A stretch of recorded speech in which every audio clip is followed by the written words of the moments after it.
দেখতে দেখতে কেটে গেছে বেশ কয়েকটি দশক। 1881 সালের 4 জুলাই প্রথম শিলিগুড়ি টাউন স্টেশন থেকে দার্জিলিং পর্যন্ত টয় ট্রেনের যাত্রা শুরু হয়েছিল। এরপর বহুবার পাহাড়ে ধসের কারণে বিভিন্ন সময় টয় ট্রেনের যাত্রায় বিঘ্ন ঘটে, কিন্তু এই হেরিটেজ টয় ট্রেন দেখতে এবং সেখানে চেপে ভ্রমণ করা নিয়ে বরাবরই আগ্রহী দেশ বিদেশের পর্যটকেরা।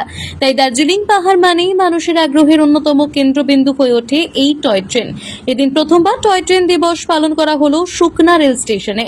নর্থ বেঙ্গল পেইন্টার্স অ্যাসোসিয়েশন এবং দার্জিলিং হিমালয়ান রেলওয়ের সঙ্গে যৌথভাবে এবং টেকনো ইন্ডিয়া গ্রুপের সহযোগিতায় এদিন দিনভর নানান প্রতিযোগিতামূলক অনুষ্ঠান এবং প্রদর্শনীর আয়োজন করা হয়। দূর থেকে শিশু কিশোররা এদিন এই বিশেষ দিনে তারা টয় ট্রেনের ওপর ছবি আঁকার প্রতিযোগিতায় অংশ নেয়।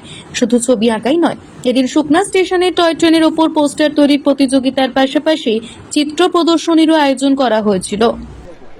নমস্কার, আমার নাম আছে দেবকুমার প্রধান। আমি কাটসাং থেকে আসলাম। আমি আজকে দিনে তো আমি শুনলাম এখানে আমি আগে কন্ট্যাক্ট করে নিয়েছি। আজ সুকুনা রেলওয়ে স্টেশনের মধ্যে একটা ভব্য প্রোগ্রাম ছিল সেজন্য এটা আর্টস কম্পিটিশন কেন করে নিয়েছে কি north Bengal arts association in association with Darjeeling Himalayan railway.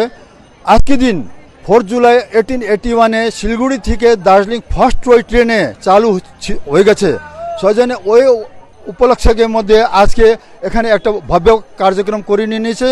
ও কার্যক্রমের মধ্যে আমারটা গ্র্যান্ড সনে ওই প্রোগ্রামে आर्ट कॉम्पिटिशने जाने আমি নিয়ে আসলাম এখানে।